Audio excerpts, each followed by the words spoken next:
Ha ha ha ha. Ha ha ha. Let me just get this over with because it's the same story this year as it was last year and the year before.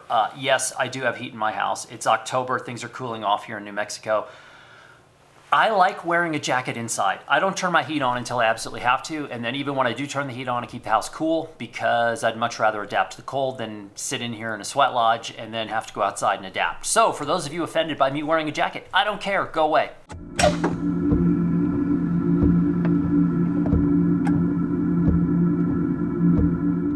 All right, this is a Q&A. Haven't done this in a long time. As you know, I just got back from Peru. I'm shooting this in 1022.7 Rec 1012 for those of you techies out there that want to know my filmmaking secrets. I have a cup of tea right here. It is in the afternoon. It is approximately 1:14 p.m. on the 11th of October, and I've got a Q&A. But before I get to the Q&A, I'm folding my paper for no reason. I have a couple of announcements I need to make. Very important things. You might want to get your, get the person that takes notes for you to get off their ass and take some notes. The first thing, I will be in Paris, France, November 7th through the 13th. This is the tentative plan as of now. For those of you in the surrounding area, and this is the universal symbol for surrounding area, especially in France, maybe it's this way. Whatever. I arrive on the 7th. The 8th, unknown. The 9th, 10th, I will be at one day at Perry Photo. I will also go to Polycopies, which is the book fair that's located on the barge in the Seine. And I'm also going to go to Offprint. So I've got 3 locations, 3 events I'm going to be at. Not as an official Blurb setup. I'm actually going to Paris for Blurb, but we do not have a booth. We do not have a setup. It is just me sort of guerrilla style and potentially 1 or 2 more of the Blurb staff. So again, Perry Photo, Polycopies, Offprint, those are the 3 big events that I typically go to when I go to Paris at this time of year. Saturday, however, which I believe is the 11th, I should probably look that up, but I'm pretty sure it's the 11th. I am going to do a photo sort of gathering / walk / meetup. So for those of you who are in the Paris area, or heck, it's Europe, you have trains that actually function. You could come in from, I don't know, another European country. You could come from Germany. You could come from the UK, Spain, Italy. I don't know. You guys do this all the time. The Netherlands, you get on trains. Think about it. Point A, point B, a workable, usable train line. We don't really have that here. We have a train network. Network is a strong word. I probably wouldn't use it again. Technically, we have train tracks. I've driven over them many, many times. I've technically been in a train in America. Doesn't really work like you want it to. Amtrak, yes, that was a direct shot. I've got Amtrak stories for you. Not good. None of them are good. So if you want to get together in Paris, I'm looking probably on Saturday the 11th. I'm aiming for probably 2 p.m., which is going to give us a couple hours of daylight and then hopefully some good late afternoon November Paris light, which is absolutely gorgeous. I was looking at work that I made in Paris in November earlier today. And man, does it have a feel to it. So I'm hoping to get a couple hours of that. Then we go somewhere, which I don't know where yet. Too preliminary, too early. And we hang out. We have a drink. We have some food. We talk. We show books. Do that kind of thing. A lot of you I only know through online. I only know you through YouTube comments or shifter comments or some digital netherworld space that we've encountered each other in before. So hopefully I get to meet some of you in person. That is number 1. Number 2, next year I am teaching a book-specific workshop in Menorca, Spain. Yes, you heard that correctly, Menorca, Spain. In tandem with Raw Society. And if you don't know Raw Society, look them up. I love these people. I've done digital presentations with them in the past, but we've never done anything in person until next year. And we're doing a book-specific class. So this is not a workshop where we're going to go into the field every day and shoot pictures. This is a workshop where we are going to bring existing bodies of work and turn those existing bodies of work into books or magazines or zines or a combination of all. Now, I am going to bring a body of work that I have tried to produce into book form 4 times and failed miserably every single time. I am going to bring the work that I made in Sicily which is black and white 35 millimeter analog work. I think that body of work, based on how many prints I've sold and shows I've had and gallery representations, that's been what I would call a fairly successful body of work in my photographic career. I've never made a decent book. I've made 4 terrible books of that work. So I'm going to bring my own stuff, and I'm going to build books in real time while you build books in your own real time during this workshop. There is an unbelievable space, and I will put the link below to the Raw Society site where this is going to be held in Minorca. I can't wait. I also might be going into Europe after that to do some more events for Blurb after this workshop. And that's what I have. Those are the 2 big announcements as of right now. And again, I'll link to this. If you have any questions, obviously just hit me up. Not a hard guy to find. Not a hard guy to find. I'm cold. I'm a cold guy. I'm a skinny guy. Not a lot of body fat. So I wear jackets inside. Get over it. I know somebody out there's fuming, and that's okay. I kind of like it. And I carry pens in 2 hands. Have I told you about this pen, the Jetstream?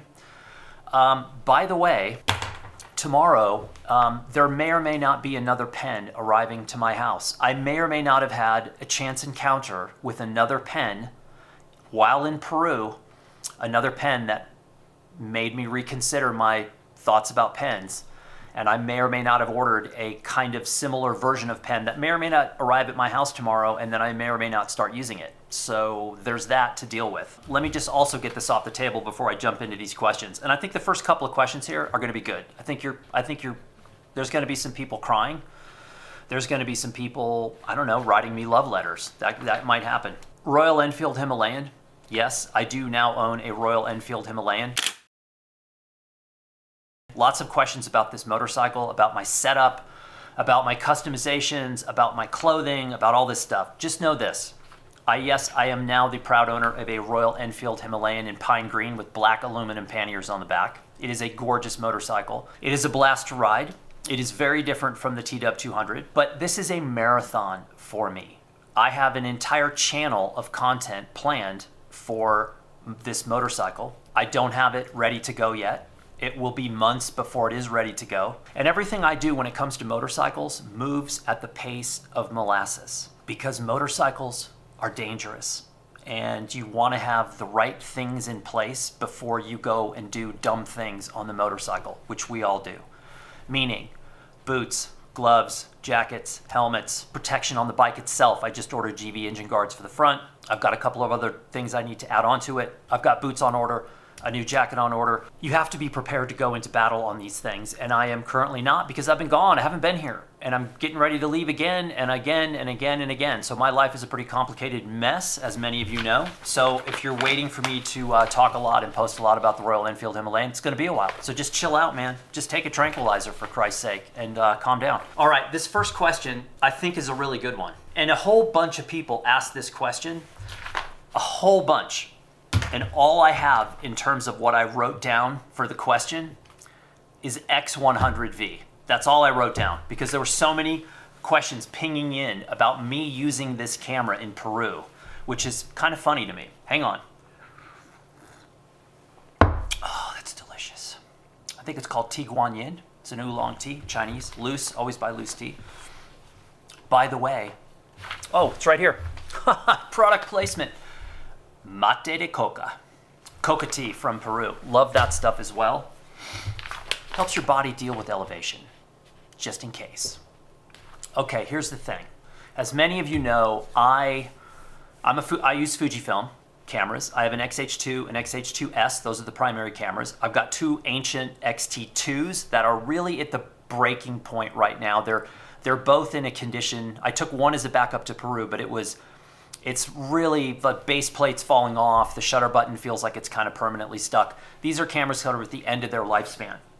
I was also able to get a Fuji X100V a couple of months ago, which I've been using and carrying on a daily basis. It's a really fun camera to have around, and it's so light that you really don't feel like you even have it on, which is great. So when I went to this tour/workshop in Peru, I was like, you know what? I'm just going to take the X100V, because I'm teaching and I'm part of this group. I'm not there specifically focused on my own photography. If I were doing that, focused on my own photography, I would not have taken the X100V. I would have taken something else. But for teaching and for watching other people and for providing input and traveling as much as we did in country, which is every single day, you're doing something or multiple things, or in a bus, a train, a plane, you're going somewhere, the X100V is perfect. I wore it to lunch every day. I wore it to dinner almost every night. I just kept it slung across my body, and I would forget that I had it on. It's that small, light, awesome. It's a great camera. It's very functional. But I was able to have it in my hand every day for 3 weeks. So for me, if there's going to be a camera review of some sort, and this drives me crazy, but let me back up here and preface this nightmare of a Q&A, this unscripted, unplanned, unraveling Q&A. I use Fujifilm cameras, as many of you know. I also have Canon. I have a full-frame Canon DSLR with 3 lenses. I have a full-frame Sony mirrorless camera with 2 lenses. I have Voigtlanders, I have Leicas, I have Nikon film cameras. I have an f3 HP removable eyepiece, love that camera. I've got an FM3T, unbelievable camera. I've got a ton of different cameras. I use all of these cameras for different things. The Canon is probably what I use the least because it's a big, bulky camera system. I never was in love with that system. I just had it. I'm kind of choking up about it. I just had a peanut on M&M, and I think the shell is stuck in my throat. So if I stroke out in this, you'll know. Don't use the Canon hardly at all. The Sony is an amazing little camera as a motion camera, and I have a 20 millimeter 1.8 lens for on-camera stuff like this, which is amazing. Love that camera. My wife uses it a ton. I don't like it as a still camera. I don't like the ergonomics. The eyepiece, the viewfinder is way too small, and the menus I don't like either. Obviously, I use my Fujifilm system all the time. What other cameras do I have? The Nikon film stuff, Leica film stuff, whatever. So I am not like a one brand guy. I just kind of use whatever I want for whatever I kind of feel like at the time or whatever I think is going to work best for the thing. So my thoughts on the X100V are there are a handful of people I know that use that camera very successfully in the field to make a specific kind of photo that they make really well. And for them, I think that is arguably one of the best cameras ever made. The one place that this camera really fell apart for me, and that again, it's me, it's for what I'm looking at. In the same situation for these other people, this handful of people I'm talking about, I think they would be perfectly fine with this camera, and I'm going to explain what I mean by this. In this last film, this Peru episode 4, I said I blew a scene. There was like a 10-minute window of this little procession happening in the square, the plaza in Cusco, which is kind of a touristy thing. I don't really care. That's what's in front of me. My job as a photographer is to make pictures there. And I made a bunch of really crappy pictures there. When you're using a 35 millimeter lens or a 28 or 24, these are built to build depth in a very flat image. They give you the ability to have a foreground, a midground, and a background to provide some sort of depth in the frame. The people that I know that use the camera successfully are shooting at a depth of field that works because most of what they're conveying in the frame is in focus. For me, based on how I shoot and what I'm doing, I'm often trying to isolate one level of the frame. I'm either trying to isolate the foreground, the midground, or the background. To do so, you need a wide aperture and you need more fall off. You need a shallower depth of field. And this is where crop sensor cameras, to me, fall flat. Where a full frame camera really excels is isolation within the frame. It doesn't have to be the foreground, midground, background, but obviously that is a big part of it. The fall off on a full frame camera is different from a crop sensor camera. When I'm using the Fuji stuff to shoot my birding and to shoot general photography, it doesn't matter, and I love the cameras. I think ergonomically, price-wise, functionality, they are really hard to beat. I love the color, fidelity of the files. I love everything about these. Those specific scenes, which to my own personal photography are very important scenes. I don't make good work with the crop sensor cameras. I never have, and chances are I never will, because they don't function in the way that I'm after. So even if I shot that at f2 and I was relatively close to the subject matter, I'm still not getting the fall off I'm looking for. And so that's the one frustration of the X100V that I would toss out there as the main reason why I would not use this as my primary camera were I working on my own project. And I have to underline that again and again and again. Me going out in the field to work on my own project, I don't remember the last time that happened. So for most of what I'm doing, the X100 is fine, but there are limitations to the crop sensor cameras that I don't like. The second thing would be the autofocus. The autofocus is obviously much improved from the prior generations. It works pretty darn well, but it's not as fast as some of the other systems I have. The Canon and the Sony autofocus way faster than what I find on the X100V. And the V just takes a little bit of time to get used to, and the focus is pretty darn fast. Uh-oh, the wife's on the phone. You guys want to take this with me? Why not? Honey, you're on camera, make it short.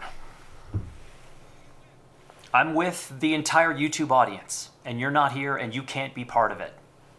She has FOMO, big time.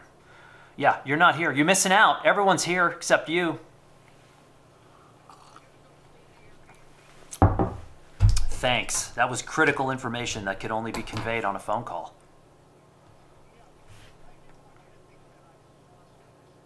What are you eating? God, like a junkyard dog. Where did you find it? Did you find it on the street? You didn't find it on the street. You're not eating street food, are you?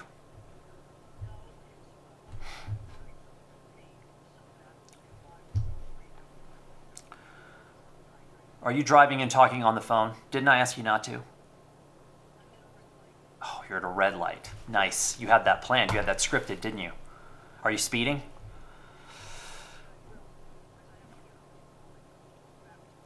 Okay, I'll talk to you later. Ciao. Wrong number. So, X100V, pretty good. I'd give it a 8 out of 10 or a 7 out of 10. The one card slot doesn't bother me at all. The viewfinder's okay. It's not the best viewfinder in the world. Anybody who's ever used like a Nikon film camera from the 90s, F3, F4, F5, and seen that viewfinder where you can hold with glasses, you can hold your head like an inch away from the back of the camera and still see the full finder. Yeah, we went from that level in the 90s down to like crap digital viewfinders of the modern era. So we've done some trade-offs here. But I'd say I'd give the X100V a 7 to 8 out of 10. The important part of this story, if there's any nugget or morsel of anything relevant in here for anyone, is that I use the camera every day for 3 weeks. So if you're looking for a camera review or somebody that's doing that, I think I'm a valid person to give you an idea of what this camera's capable of and what it's not, what it does well and what it falls flat on, as opposed to, and this brings me to the subcategory B of this first question, I might be looking at buying another camera that's about to come out just for fun because I like it. And I was like, oh, this could be interesting. This could be kind of a fun teaching camera. Another teaching camera. Is it going to be the only camera I use? No. Am I going to sell everything I have and buy completely into another system? No. But it's not very expensive, and I might buy it and try it just for fun. And so I was like, I wonder if it's any good. And while I was in Peru, like an idiot, I think it was the last day I was in Peru, or maybe it was at the airport. I was like, oh, I'll just look and see if it's any good. They're giving these cameras to people in a hotel room for 4 hours. They have the camera for 4 hours and they're in a hotel room. What are you thinking? First of all, camera manufacturers, why are you doing that? And two, the people getting the camera for 4 hours but you can't leave a hotel room, why would you even agree to that? Kind of dumb. So I have no idea if this camera is actually functional, but I might buy it. And it's full frame, by the way, just to give you a heads up. And we'll see. I don't know. It's not that big of a deal. It's really not.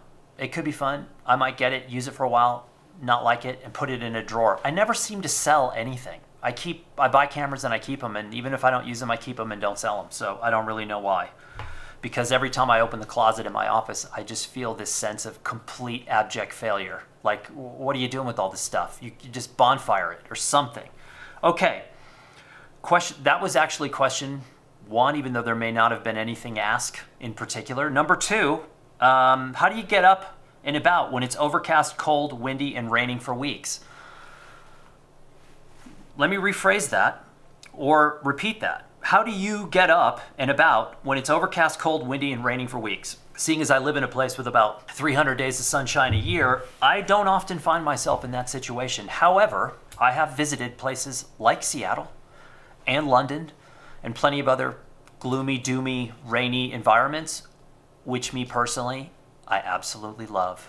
There is not a day that goes by that I don't want to get up and go out. Weather does not impact me. I have good clothing, as evidenced by my jacket. Look how free form and fitting this is.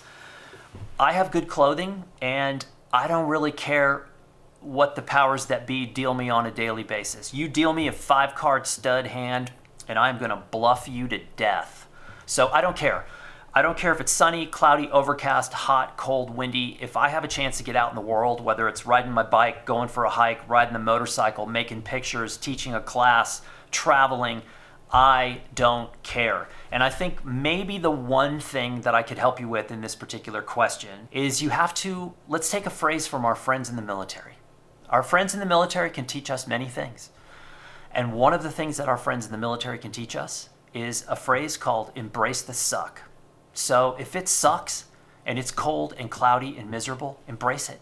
Tell yourself, you know what? I love cold, cloudy, and miserable, and I'm going to go out. And by the way, cold, cloudy, and miserable makes great pictures. That's great black and white weather.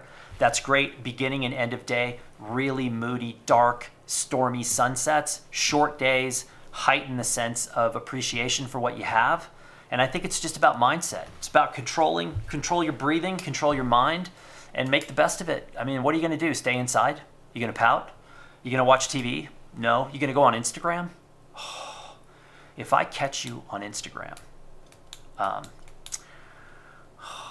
hope somebody comes to this Paris photo walk and whips out their phone and goes on Instagram, because you will see the hook kick in person. You won't see it coming, but you'll feel it when my heel crashes into your temple at warp speed. And you see those cobblestones getting closer and closer and closer, but you're powerless to stop yourself. That will happen. Okay, question number 3. It's a long one. What are we at? 22, not bad for me. Long-time listener, first-time questioner. I like that. I've been following your channel for a while and love your musings during your Q&As. I recently popped over to the Blurb channel to check out your quote from the Van with Dan series. Thank you. I love that series. It's really fun, and I'm glad that Blurb is continuing to let me do that. As someone who produces videos for a large corporation, kudos. Thank you. I'm kind of embarrassed, but I'll take it. The information, tone, feel are great. It made me curious about what you do for internet while on the road, specifically for uploading videos, attending meetings on video conferencing apps, and if you do any network storage for photo and video. Considering your self-proclaimed Luddite status, well earned, my friends. I'm hoping you've got some easy solutions for high-speed internet in remote places. Otherwise, my guess is that you plan your trips and commitments, which all sound advice. Yes, sadly, I do not have any sort of master plan for internet when I'm on the road. But also remember, you cannot put me in the category with anybody else. When I don't have internet, do you understand how happy I am? When I don't have a cell signal and I don't have internet, that's the happiest I ever am, ever.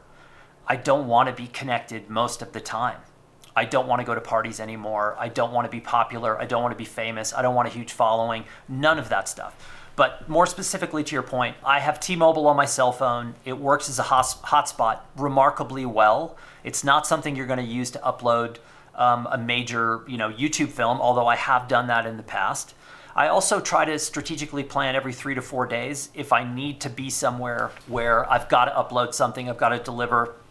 Obviously, I go to where I can find high-speed internet. Crazy thing, video conferencing on the phone works incredibly well. I've been doing that for years because before I got Starlink here at the house in New Mexico, I was doing everything for 2 years at my house. I did 100% of my Blurb stuff through my phone, believe it or not. So I also like T-Mobile when I'm traveling abroad. There's no nonsense about buying international plans or turning off this and that. You use your phone like you do at home. It's the only adult network in the country, in my opinion. Everything else feels like 1990 contracts. Got to buy a package for overseas. I travel way too much, so T-Mobile's really the only plan that works for me. And actually, it works quite well here in New Mexico, which is not a place where people think that a service like T-Mobile would work well. So that's really it. Don't have any sort of magical solution. I don't have Starlink for the van. I'm not going to get Starlink for the van. I find that having connection in the field destroys any ability for me to really immerse myself in a project. If I am immersed in a project, I don't have my phone with me, I don't have internet, I'm not checking email every day. It doesn't work for me. I think that's one of the reasons why we see so many stories that used to be this long are now this long, and they're not nearly as in depth as they once were because we're just not putting in the time and the depth. And I'm not good enough to do 3 things at once. I can only do 1 thing at once to get the best work out of myself. That's just me. Oh, I'm making it look like I'm taking notes here on this piece of paper. I'm not. I'm just killing time. Number 4. This is a good one. It's good, but it's also a sign of the times. Number 4. What focal lengths frustrate you? Has the normal focal length become a perspective blah zone?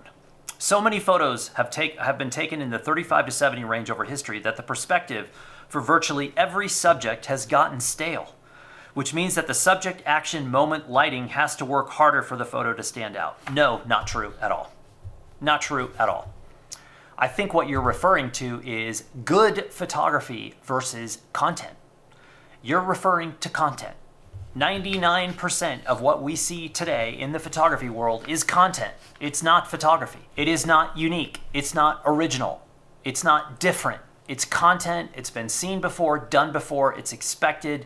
It's safe. Marketing teams love it because if they invest and it fails, they can look around and say, well, everybody else is doing it, so we did what everybody else is doing. There's so little original work being created. I know this for a fact. I just was reminded of it again a couple of weeks ago. I cannot give you any of the details. Sadly, I wish I could. I looked at a bunch of work. And when I say a bunch, I looked at hundreds and hundreds of projects and stories. And I was amazed how much overlap, similarity, repetition, and average things that I saw.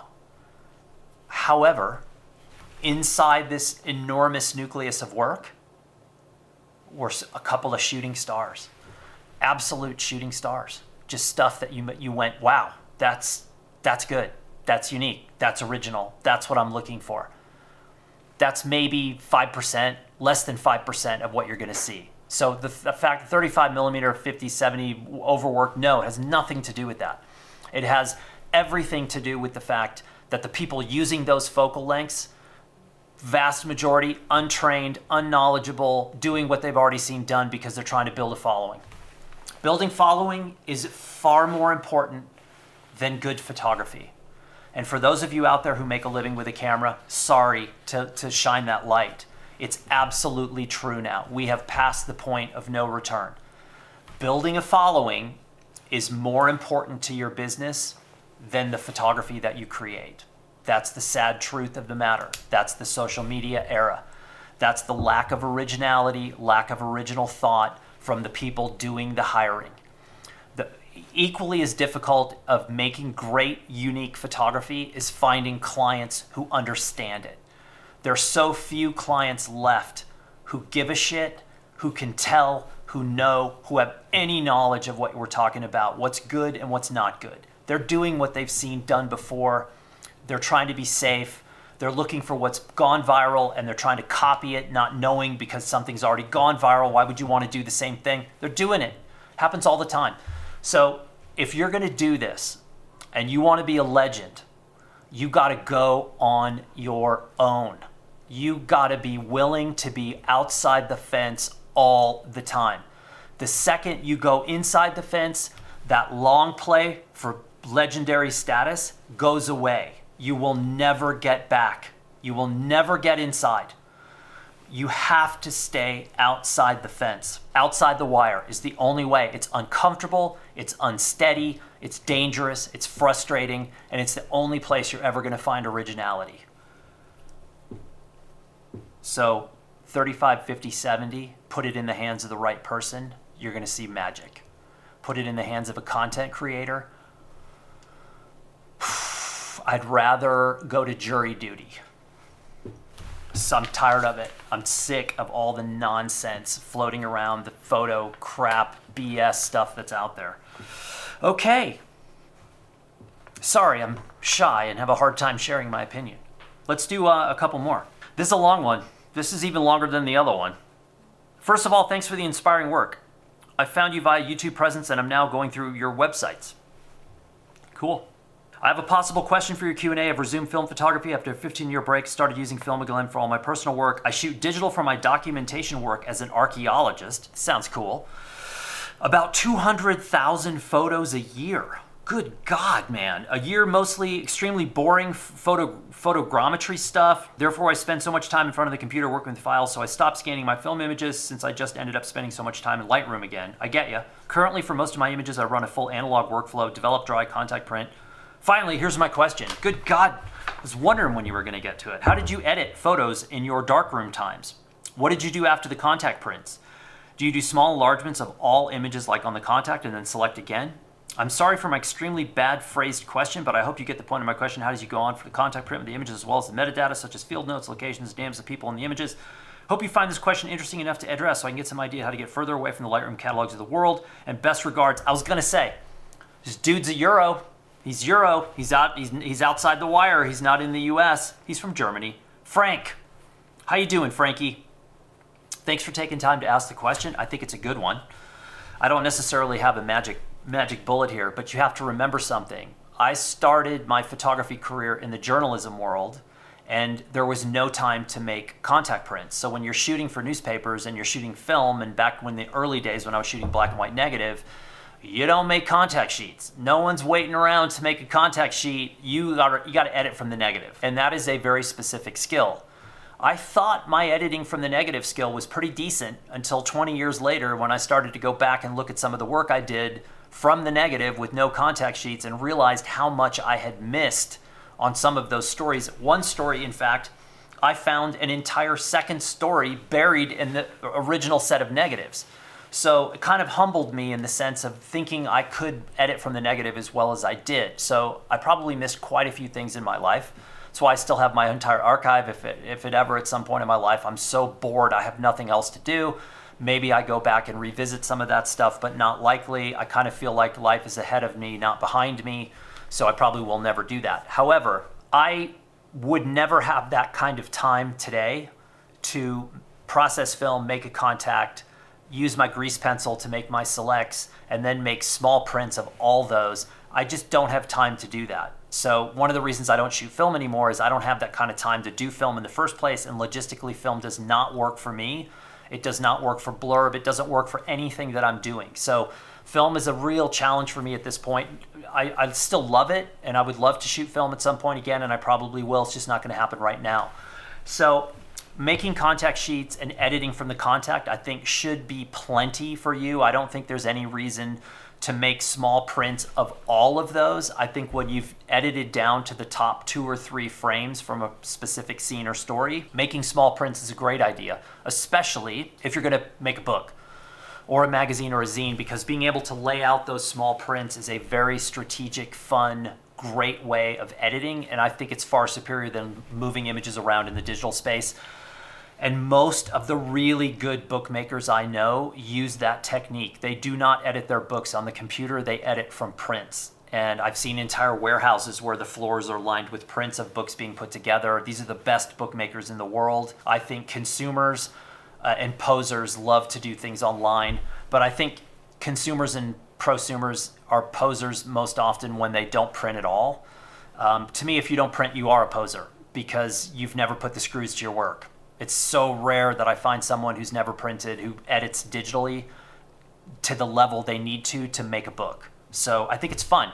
I don't think there's anything to be fearful of print. I think print makes you a better photographer, and it's a fun part of the process. There should not be stress involved when it comes to making contact sheets, doing your grease pencil, making small prints, making inkjet prints, going to Kinko's and have something done, FTPing prints to a local lab to have photographic prints made.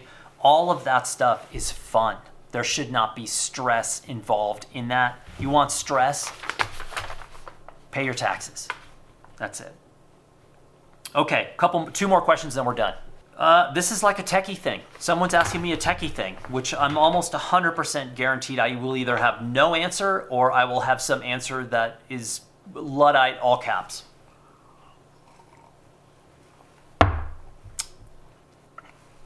Oh, that's good. That's so good. And that's the third steeping of this tea. The Chinese pour out the first steep. Too much caffeine. The second steep is where the flavor starts to emerge, and then the third and the fourth. If you're drinking tea that you can't steep more than once, it's probably not very good tea. I'm telling you, my friends, the depth of tea that's available now in the US, it's out there. For those of you willing to do a little exploration, put on your exploratory caps and get out there. There's some great tea to be had. Oh wait, okay, we got two here. We got two. Okay, number whatever. On the Fujifilm, do you just shoot with the Provia set and edit the raw photo files with a simple curve for contrast?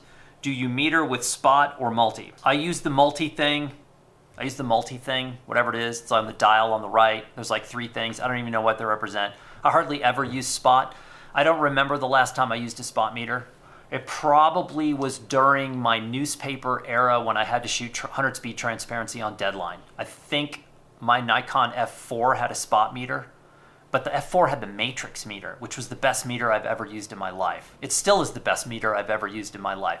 The Nikon matrix meter, by the way, when that thing came out, I think if I remember this correctly, and I could have this wrong, the F3 just had like a center weighted meter. It was okay, it's fine, whatever. The F4 comes out and it has the matrix meter, and also the Nikon 8008, which was an amazing camera. Great camera, in fact, many ways better than the F4.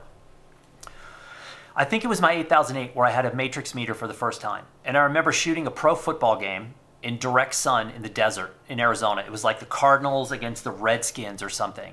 And it was direct sun on the field, and the players were coming out of the tunnel, which is deep, deep, deep shade.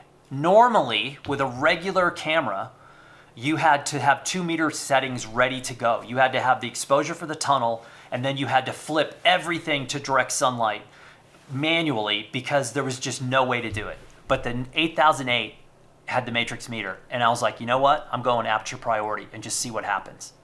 And it just nailed everything. It nailed the deep tunnel. It nailed when half of the players were in the sun and half were in the tunnel, and it nailed Arizona Cardinal players in white uniforms in direct sun, 100 speed transparency, dead on every frame. I was like, that's a great meter. Why was I telling you this? What does this have to do with anything? Oh, multi or spot on the Fuji? I don't know. It's whatever that thing is in the back, probably multi. Do you shoot with Provia set and edit the raw photo files? I have no idea what my JPEGs are set for. And I have no idea why I even shoot JPEGs. I'm shooting raw, and then because my buddy said to me you should shoot both, oh, I know why I do it. Now I know. And this is a plug for Fuji. Their new app, the Fuji app, Fuji X app on the phone is fantastic. And here's how I use it. This is called real-time case study, people. And for Fuji, this is good for you. Teaching. We all go in the day, like we're shooting, bang, bang, bang, bang. Everybody's doing their thing. And then we go to dinner. And I come straight from the field, and we all go to dinner, and we're sitting there. I take those JPEGs, I make a quick edit, I export 3 or 4 to the phone, and then I can show people what I made while we were in the field. That is a very helpful teaching tool, and the new Fuji app is fantastic. The old one, I felt like a movie hero trapped in a well that was filling with water, and my leg was handcuffed to a pipe underwater. That's how I felt using the old Fuji app. The new Fuji app, I just feel like Ryan Gosling all the time. It just makes me feel like I am Ryan Gosling. So it's awesome. Provia, I don't even remember what I have. I think for the JPEGs, I'm using high contrast negative. But again, when it comes into the phone, I'm tweaking it anyway in the phone. So whatever the profile is on the JPEGs out of the camera, I don't care because I'm not using it anyway, if that makes sense. And I know everybody loves their Fuji preset negative JPEG thingy stuff people talk about, whatever. Okay, now last question. How do you do a book if you're afraid to commit? Great question. Hang on. I might burp. Hang on. I can't even tell you what I just ate. What I just ate would make a billy goat sick, and I just ate it anyway. Hence the burp. I can't burp. I can't burp like my friends from elementary school who in like the middle of science class would just let loose some like gargantuan gorilla style burp. If I could do that, I would do it all the time. I would do it in my wife's ear 50 times a day. I would hide, and when she walked by, I would just unleash this if I could. I can't burp that way. I've tried. My mom can do it. My mom can rip. I can't do it. I don't know why. I just do these quiet, sort of lame internal burps. But anyway, if you're afraid to commit to a book, I totally understand that. Books illustrate, and this is a very important point for anybody that's still listening to this Q&A. Books illustrate as much about what we don't know as what we do.